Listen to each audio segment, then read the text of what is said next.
যুক্তরাষ্ট্রের প্রাকৃতিক দুর্যোগে ক্ষতিগ্রস্তদের জন্য রাষ্ট্রীয় সহায়তা পেতে গুনতে হচ্ছে দীর্ঘ সময়।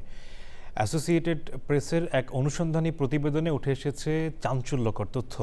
অভিযোগ উঠেছে প্রেসিডেন্ট ডোনাল্ড ট্রাম্প তার রাজনৈতিক প্রতিপক্ষ ডেমোক্রেট নিয়ন্ত্রিত স্টেটগুলোর ত্রাণের আবেদন বেশি বাতিল করছেন। সাদি মাহমুদ জানাচ্ছেন বিস্তারিত। প্রলয়ঙ্কারী ঝড়, বন্যা কিংবা টর্নেডো, প্রাকৃতিক দুর্যোগের পর ফেডারেল সহায়তার জন্য যেখানে দ্রুত পদক্ষেপ জরুরি, সেখানে যুক্তরাষ্ট্রের নাগরিকদের এখন অপেক্ষা করতে হচ্ছে সপ্তাহের পর সপ্তাহ। প্রেসিডেন্ট ডোনাল্ড ট্রাম্পের দ্বিতীয় মেয়াদে দুর্যোগ সহায়তা অনুমোদনের গতি ১৯৮৯ সালের পর সবচেয়ে ধীর গতি।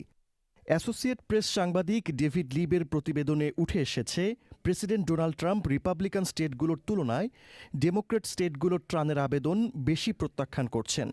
রিপাবলিকান গভর্নরদের প্রায় ৮০% আবেদন অনুমোদন করলেও ডেমোক্রেটদের ক্ষেত্রে তা মাত্র ৬০%। is rejecting disaster aid for Democratic states more often than for Republican states.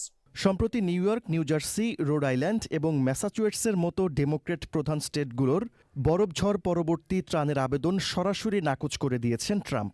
তবে হোয়াইট হাউসের দাবি, ত্রাণ বিতরণে কোনো রাজনৈতিক পক্ষপাতিত্ব করা হচ্ছে না, বরং করদাতাদের অর্থের সঠিক ব্যবহার নিশ্চিত করতেই এই বিলম্ব। পরিসংখ্যান অনুযায়ী সাবেক প্রেসিডেন্ট ওবামার সময়ে দুই দলের স্টেটগুলোর ত্রাণ অনুমোদনের হার প্রায় সমান ছিল, কিন্তু বর্তমান ট্রাম্প প্রশাসনের অধীনে একটি বড় রাজনৈতিক ব্যবধান স্পষ্ট হয়ে উঠেছে, যার ফলে চরম খেসারত দিতে হচ্ছে ক্ষতিগ্রস্তদের। সাদি মাহমুদ, চ্যানেল আই।